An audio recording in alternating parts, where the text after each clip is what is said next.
नमस्कार मंडळी, लपंडाव या मालिकेच्या आजच्या पुढील भागात आपल्याला असं पाहायला मिळालं, आता सरकार हॉस्पिटलमध्ये कॉल करते आणि ब्लड सॅम्पलबद्दल चौकशी करत असते.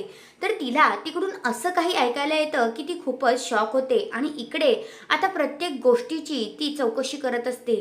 तिला जो परफ्यूम दिलेला असतो त्याच्यावरती पाहते तर डुप्लिकेट स्टिकर लावलेला परफ्यूम असतो. आणि मग आता सरकारला कळायला वेळ लागलेला नसतो की तिचा खूप मोठा पोपट झालाय आणि तो कुणी केलाय हे तिला आता शोधायचं आहे. दुसऱ्या बाजूला कबीर जो आहे तो देवाचे आभार मानत असतो आणि म्हणत असतो, बरं झालं देवा, मला वाचवलंस आणि मला कळलं की सखी माझ्या मागावर आहे, नाहीतर आता काही खैर नव्हती. अशी आता आपला कबीर बोलत असतो आणि त्याला कळलेलं असतं की सखी त्याच्या मागावर आहे. त्याला वाटत असतं की आता सखीचा विश्वास बसला असेल की मी तिच्यापासून काहीही लपवत नाहीये. पण सखीचा इथे विश्वास अजिबात बसलेला नसतो, कारण तिच्या मनासारखं इथे काहीही झालेलं नसतं. तिला अजून कानावर संशय येत असतो आणि तिला वाटत असतं की काना नक्कीच काहीतरी माझ्यापासून लपवत आहे.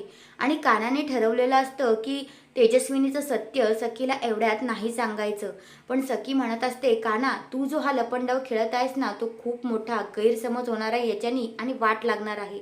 हा लपंडाव तू नाही खेळायला पाहिजे होतास. जसं आता तू लपंडाव खेळतेस ना, तसाच मी सुद्धा खेळणार, असं आता सखी बोलत असते. तर हा आहे आजचा पुढील भाग. धन्यवाद.